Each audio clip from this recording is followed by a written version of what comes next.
In a previous clip, we have calculated simple moving average with rolling window size of 3. In this, we are going to find accuracy of that forecast series.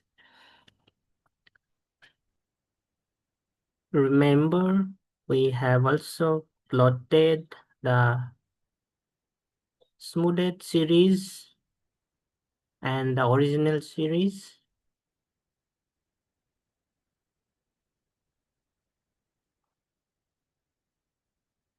For calculating accuracy, we are going to use one particular measure called mean absolute percentage error, also known as MAP.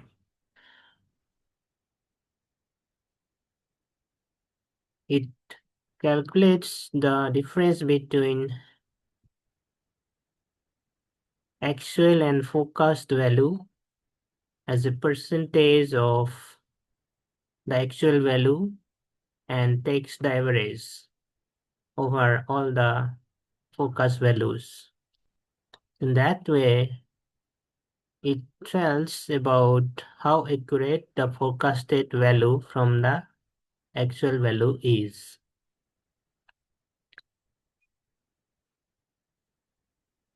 So let's implement it in Python.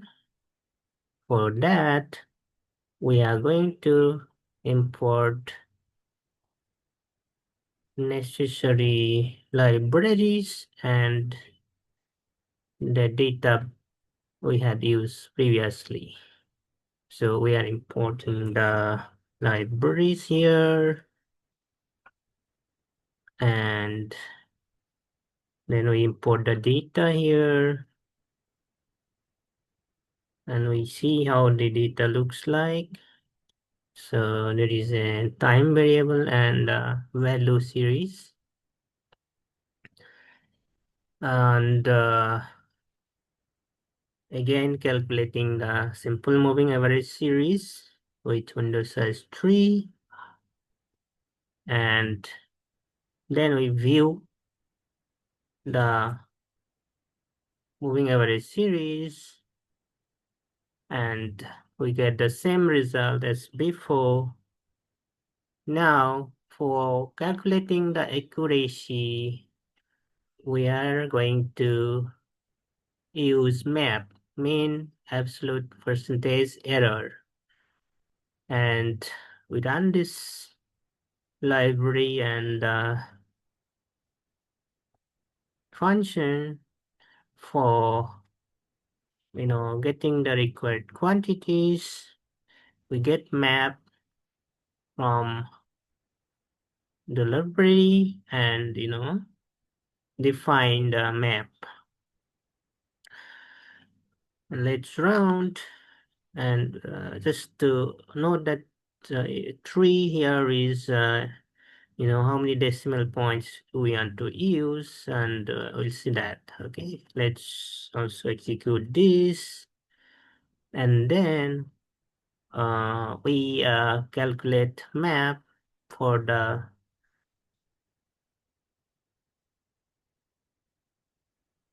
actual and forecast values. Actual is value series and forecast is SMA underscore value series, and we calculate from the third time point, and once we execute this, we get this value of MAP, which is 4.986.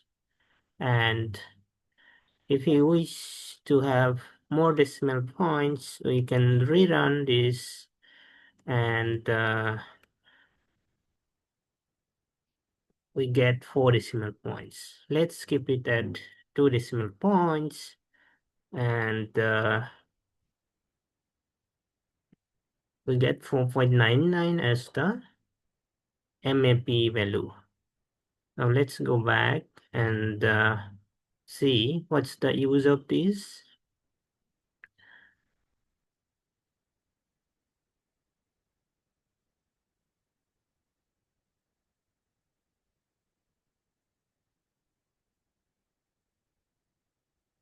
let's recall we got 4.99 as the map value, right? And to use it, we need to first compare alternative series. Say you focus the value series based on 3 window size. It's also possible for you to forecast based on other window sizes, say 4, 5, 10, 20, 30, 50, 200, and so on. And you must have noticed in many of the stock market related investing tips, you could see, 50-day moving average, 200-day moving average being used. And you need to see whether, focus accuracy is better with window size say 3 or 30 or 50 and so on. So naturally, if you say use a focused method with window size of 3 and in another calculation you use a window size of say 10, and suppose you get a focused accuracy of 4.75. So this would mean that forecasting with window size 10 gives you lesser error in forecasting. So that might be a better, for you to use. However, the window size selection also depends on your objectives, whether you are looking at short run or long run forecasting, keeping in mind your objective of the analysis. So this is in short how to calculate accuracy. There are more methods available for calculating this. For example, root mean square error, and that's for us to see later. Hope this is clear.